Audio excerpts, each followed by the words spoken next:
yeah, it was really solid. You know, 100% it was a solid lineup. I mean, we saw that, you know, they went off to in Latin America. It was sweet. And even with the addition of Hacky, you know, he is a new member to the team. But I have no doubt that he's going to be able to gel extremely easy, extremely fast into this team of Crimson. But here we are, we're on the Volskaya Foundries, and the banning and drafting is in place. So, of course, we can talk about the bans. We all know that we're going to be looking at the usual suspects in the, you know, in the Genji, maybe the Malfurion to reduce the support pool, going off to the Maiev, who's a big contender, and even Garrosh, and just to find some love in the early bans. But we just have to see how each team wants to tackle this. Crimson, with a character, with a player like Azura, who's quite a a no holds bars kind of assassin. He does like to be on the Phoenix and go quite aggressive to get the kills, and he has played an amazing Greymane in the past. Even though Greymane has dropped out of favor, there is still potential. There's still potentially a viable pick in the climate. Yeah, and just one thing I just want to kind of note as we get throughout this draft. This is one of those maps where a very particular gnome can have a lot of power, and who do we know who is quite good at that hero? Well, that's it. The something we haven't mentioned at all tonight is Hacky is considered to be the Chromie specialist in the region. Is it through fame, is it through glory, or is it through just timing on the stream? Regardless, he has a devastating play on that character, being one of the few people that actually release guides on how to play it. Did you make a deliberate pun with the timing with Chromie? Please? Come on, man. They do call me Daddy Disco, GL. But yeah, as you say, like, Hacky is almost synonymous with his Chromie play and just how much power he gets through that hero. And this is one of those maps where you can get value out of that pick. She is able to control space very well, and also because of the nature of the fights around the objectives, she can get a lot of damage done. And also, she can stack pretty easily against defenders if you are put into a bit of a defending position. Yeah, you know, it's an easy map to sort of like predict where our enemy teams are going to be going in their pathing as well, to make it even easier for her. The drafting is definitely underway. Malfurion has been removed from the board. Such a power pick. I think he's been prevalent in, well, he's been in every single game tonight, and now it's the first time he's actually been banned out of it. I think that's correct.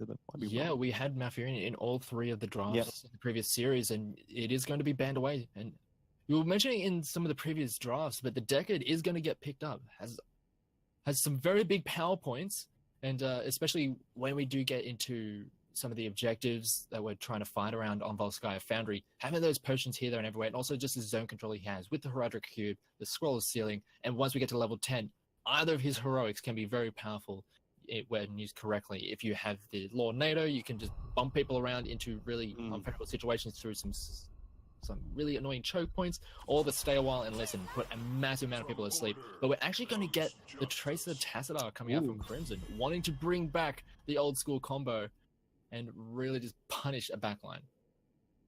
That's an interesting pick there, prioritizing the Tracer over when your Genji is still on the board, is still available. I guess the Tracer can be much more of like a solo diver, right? You can send Tracer into the back line, unload all the damage in auto attacks, then throw a bomb and get out. Where Genji is kind of looking to finish off a already damaged target. So maybe Tracer's looking to be a bit more solo operative in that sort of case. Yeah. But still interesting that Trace has been prioritized over the Genji. Well, there's also the thing where the Decade, with the way his healing comes out, he can fall prey to a Tracer who can get punished by a Tracer who is very in and out, just will do a big bunch of damage. And the Decade sometimes just can't really deal with that.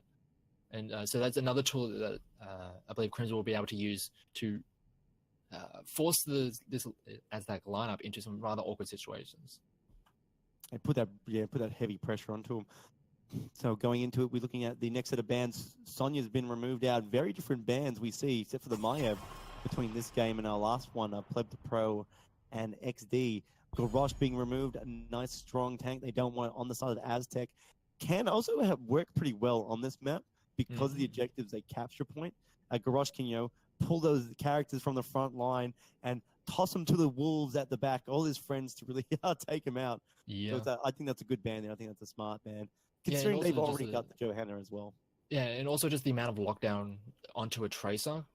She can go down incredibly quickly if you toss, taunt, and Groundbreaker. Destroy. Yeah, toss, taunt, destroy. It's essentially what happens to a Tracer when you have a Garrosh on the other side. And that's essentially what you don't want to be dealing with when you're a Tracer. You don't want to be walking to a brick wall that is that giant Orc. Yeah. Oh, not Garrosh, man. Don't want to meet him in a dark alley. No, thank you. But, as you mentioned, the Genji is available, so it is going to get picked up for the side of Aztec, and the Muradin is going to be the tank of choice for them.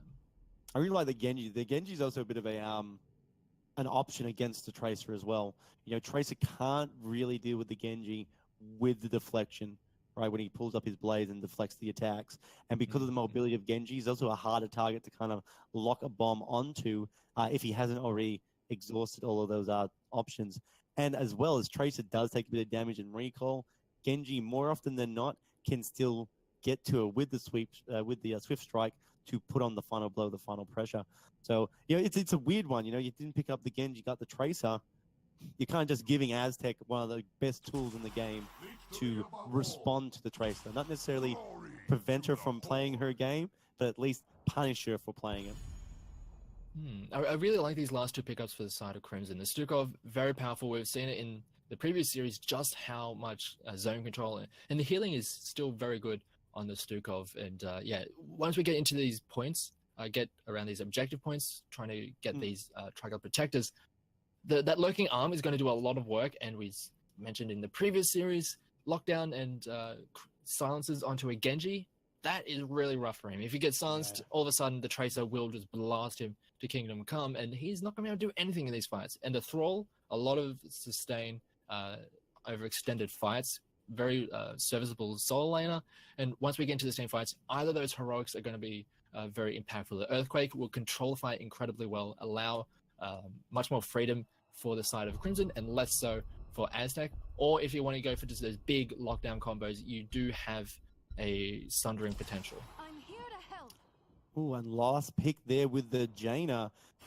Sort of you could arguably say it's a brave pick going up against the Tracer, because Tracer will be able to take him out quite effectively. But of course, Jaina also has access to the Ice Block after, you know, creating critical point with damage. I actually can't remember the value off the top of my head, unfortunately, GL. It's a big number. You need to do a decent amount of damage to chill targets before you have access to your Ice Block, which will not happen until maybe mid-late game for this Jaina. So early on, the Tracer can still get a lot of pressure down onto a Jaina. And also things like the Deckard, who doesn't necessarily have those very easy tools to deal with dive. So that is probably going to be what we're going to look at coming into this game, is the early game pressure coming out of a Tracer, or how both of these teams are going to start making their way towards this first objective, and from there, how fights go once we hit level 10. Yeah, it's funny when you say it like that. You know, it's literally, we're going to have to see how each team plays Heroes of the Storm. You know, can they keep up their experience gains, and then can they keep the fight up, and can they win the fights at the objectives? Essentially, literally, yes. It's what it comes down to. They're trying to keep their levels the same and then get to the objective. Ideally, you get a lead in experience, but I'm not sure we'll have, because of the wave kill on both sides. It's, I think, a little bit more in favor of Aztec, especially when you have something like a Jaina, who has that rather quick and efficient wave clear with that Blizzard. They can be a little bit more proactive. Yes, you do have the Psy Storms on the Tassadar, but it's taken some hits over the past year or two. It's not nearly as efficient as it used to be. It's not as good as it was. But that's what they're going to have to try and provide with. So Crimson Gaming, rocking out on the blue side at the moment. On the left side of the screen, it's Haki as Tassadar, Jezmez as Thrall, Shadow as Stukov, KV as Johanna, and Azura as Tracer. And on the red side, we have Aztec. We have Azog on the Muradin, Doubt on Genji, Trek is on the Deckard, Altivian is on Jaina, and Superfish is on the Blaze. All right, so both teams. So look at that nice setup there by Shrek, spreading out the health potions. can kind of like secure any sort of escape path for his team right now. Both sides just looking to clear minions early on. The side, I think Aztec's is going to have a nicer job, pretty good job doing that. And now they're going to be able to get ahead of their rotations here ever so slightly, as we see Superfish head down to the bottom lane and the rest of his team rotate to the top. Yeah, essentially a lot of this wave play is down to the Jaina versus the Johanna and the Tazza, but it looks like Crimson want to get a little bit aggressive because that's essentially what they need to be doing with this lineup. They can prey on that very squishy, backside of Aztech and just force them into some rather unfavorable positions. That's it. I just want to mention there, look at Altivian. Azura is pressuring old teammate and old captain Altivian massively on that Jaina. It's pretty meta to take the pick Fingers of Frost for Jaina at the moment, but I just wanted to highlight, how important that is right now for this map, because a lot of the wave clear is coming from Altivian on Jaina. The extra mana is going to pick up from the globe regeneration is actually quite big on that to keep him in the fight for longer and to keep his rotation up as well. Absolutely, and there have been like a few different alterations when it comes to the Jaina builds going through level 1 and 4. Sometimes you can go for the increased Frostbolt range at 1 and then take Arcane Intellect at 4, or you just go with the Fingers of Frost and then the piercing bolts at 4. So sometimes you see a bit of either, but this one is still very serviceable, as we are getting some fights around some of the neutral camps, as they do get a good lockdown onto Muradin, but they do just secure the camp for themselves. And it's also Muradin. He's one of the tankier tanks. He's like always been around. So it's like a day one tank and does a great job. Nice stun there onto Azura actually, but again, there's no follow-up, so he's not going to really be able to capitalize in that sense.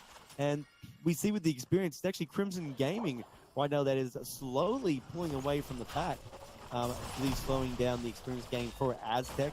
I'm not 100% on the transition. I think it's just interrupting their flow to be able to capture experience in the lanes. Yeah, just a little bit in favor of Crimson. Not too much to write home about. Both teams will have pressure coming in on this top side of the map with camps being taken. And it's still quite close on both sides. We're just waiting to see how this first control point goes, because this is essentially where things are going to start really breaking apart. One team is going to be able to get this objective and then take down a whole bunch of towers, really exploit this experience lead, and then hopefully they're going to be able to efficiently snowball. But right now we do have more people from Aztec on the point. Yeah, that's it. Like, it's still neutral at the moment. No one has quite capped it, but Aztec haven't got Jaina there, and she's a big pool of their damage. And Crimson know this. They're engaging pretty heavily right now. Unfortunately, they are targeting Azog, one of the harder targets, next to Superfish again on Blaze, hard to kill. Current's gone down on the side of Aztec, however, and that will pressure out anyone encroaching on that corner. But Crimson have managed to secure the point now, and their timer is slowly going to tick up.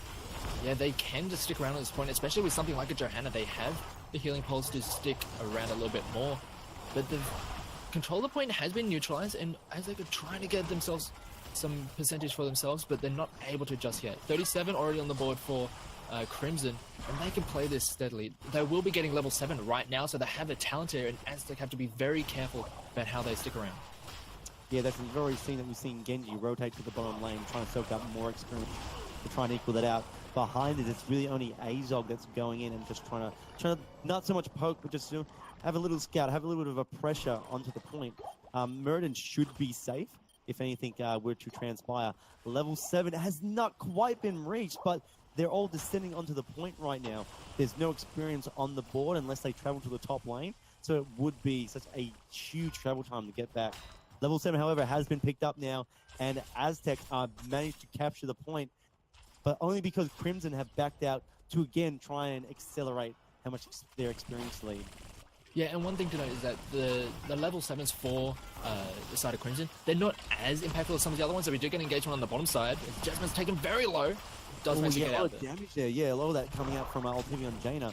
Tracer, however, Azura was putting a lot of pressure, so he did have to back out there. They couldn't finish up onto Jesmez on Thrall. However, Azog goes in there, goes into the shadow and finds him. That does lead back onto the point. Altivian Superfish now, sorry, yep, coming in onto it. Looking for that Blaze, getting a cheap heal. Oh, there we go. Down the fire, goes in. But however, Jaina's been lost. That's a lot of damage gone for the side of the Aztec. This is the point now for Crimson to take the game. They're going to be able to look to get a couple more kills. Can't quite. They've stopped the takeover. However, they are at 37%. So this is an opportunity for Ultivian to get back into it, and they both recontest the point. Yeah, really good for the side of Aztech that they're able to at least push it into overtime. So it means that Crimson have to stick around on this point, or it'll be very easy for Aztech to switch it over to them, or not. And any amount of time for them with freedom on the point will give them a protector. But we look at the side of Crimson, they've spread out. They're trying to maximize the amount of experience they're getting, trying to force them into level 10 before the end of this point. But this has just left the rest of Aztech to be able to get onto the point and almost secure it for themselves. They have deactivated at least. It is a great looking arm goes down. Oh yeah, that pressure from the lurking arm preventing Aztech from falling up there. Tracer just getting away right next to Superfish, not being able to change onto it. Ultivian looking for a kill on a 0. Sitting there in the low health does get taken out, and this is Crimson 100% point now. There is nothing Aztech can do. Trying to be a little bit aggressive on the point there has cost them, and now they're going to drop behind. This is a huge wave right now for Crimson. They've hit 10. Aztec are only on 9. They've got the protector. They've destroyed the front wall. They're going to be able to rotate to the top lane, and I'm pretty confident they're actually going to be able to get rid of the fortification in the top lane, making the next objective so easy for them to take as well, as there's no base of operation for Aztec. Yeah, they can get so much out of this. But with all of Aztec coming up, they might want to be a little bit more careful at how they do it. They do have heroics, but the rest of the team are going elsewhere. They're trying to get some of the extra experience with the throw on the bottom side. They want to be a little bit cautious, but they are going to be able to, as you mentioned, take down a lot of the outer areas just of this top fort. So it's just a very naked fort on that top side, and as you mentioned, giving little room once we get into this next objective for Aztec to really fall back to. Yeah, the well's gone. That is probably the biggest loss they've done in the top lane here. And if Crimson manage to take down this mid lane fortification, it's another little boost in experience. Not a talent boost, but it is seriously. Oh, they've gone to the back line there. Azor getting damage done. Earthquake's come out from Troll. It's looking to try and slow him down. Nice X-Strike comes out from Genji, doing a lot of damage. However, they do see Ultivian gone. Again, a lot of damage on the side. One Elemental is up, but it's not really going to do much. It has disappeared. And Aztec, again, find themselves in a precarious situation. Yeah, the Lornado was actually taken for the Decade, trying to get a play onto the Johanna, but she just walks literally straight through the Eye of the Storm using that Iron Skin and got absolutely no value out of that. And then the great positioning from Jesmez coming in from the side, getting a great Earthquake, really set up the rest of the fight for them. So really good and really well done there for Crimson, securing themselves the fight, the fort, and also getting some of these extra neutrals. Yeah, that's again, it's just another another boost, giving them the experience that they need to get to 13 ahead of schedule, and then just continuing putting on pressure. Ultivian, I think what we need to see from Aztec is a little bit more priority on protecting Ultivian. Yeah, we're just going to be looking at one of those Lornados just get thrown into the wind. Might have been a misclick. The cooldown is pretty slow on it, right? So it will be up for the next kind of engagement they have, or even the next objective. So it's one of those heroics that not that you can just throw it out willy-nilly, but it does have a reasonable cooldown. You can if you do it like that. Yeah. Well, that's it. Well, I mean, it's 10 seconds. We'll be back into the fray. Heaps of time for the next objective. Yeah, but so they're not really losing too much out of it. All right, so just looking at the situation here, it's Crimson are at 13. They've got the talent advantage. They're going to have all their heroics off cooldown for the next objective. Aztec, I think this is the big question. Are they going to have enough time to actually get the experience, get to 13, going into the next objective, or are they going to give up, a good 30% of the point?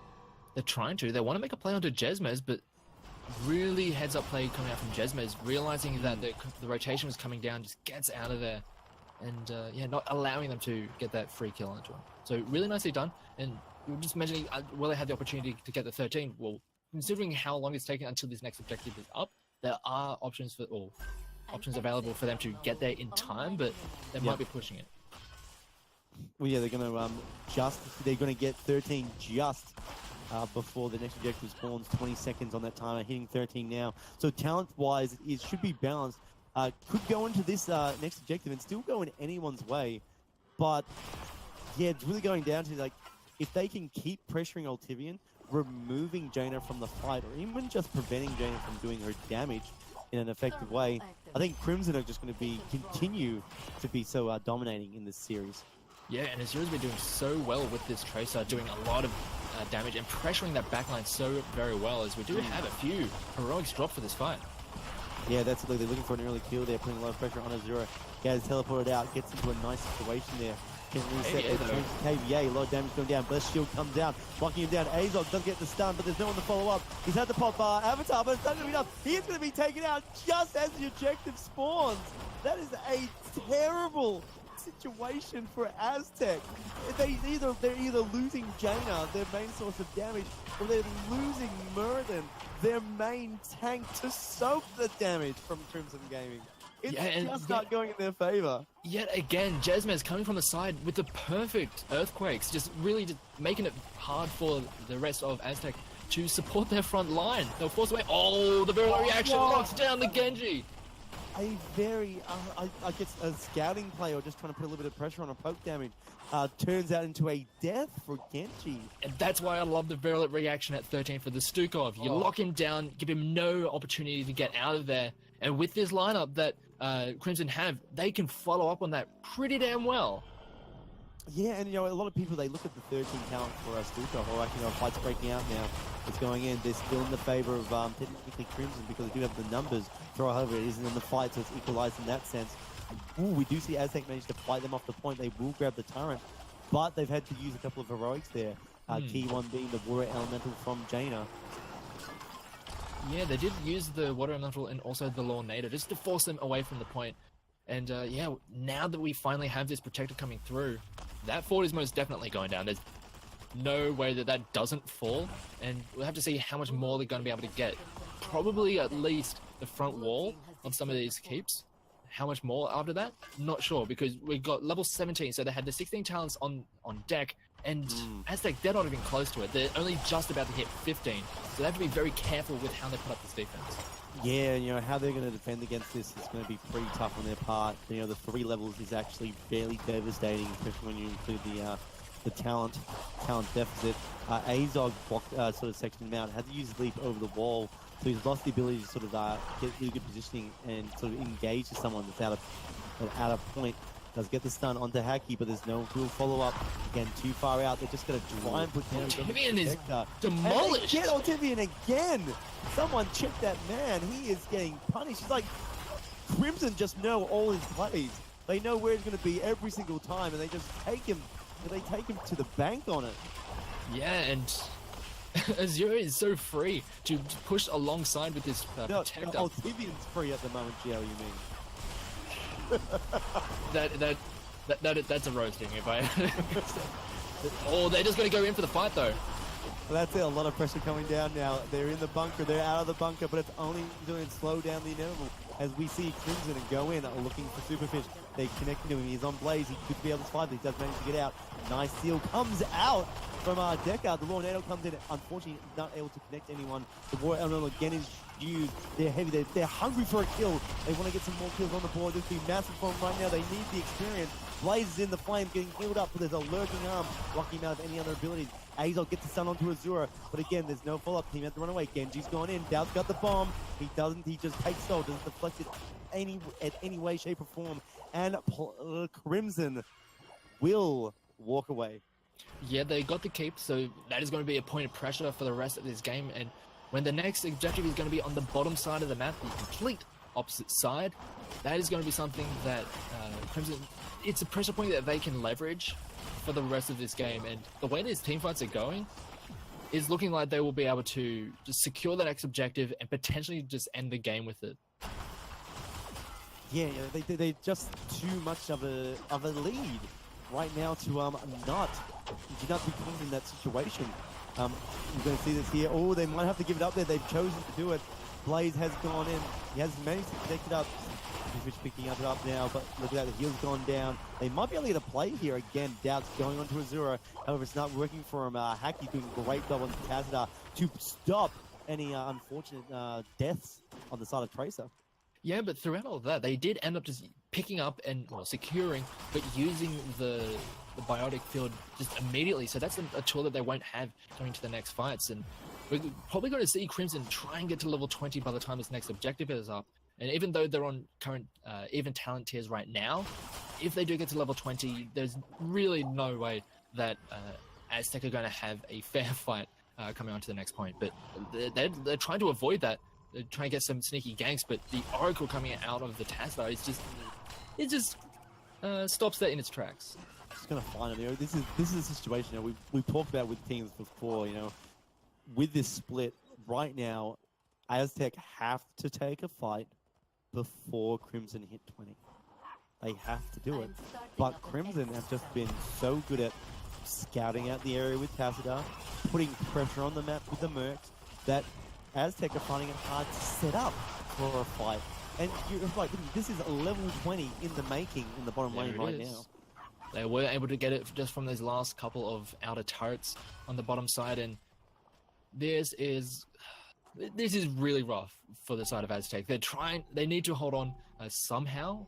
They've got a pressure point in the top they have to deal with, and they do have the Blaze up there, but he's now not here currently to contest the point.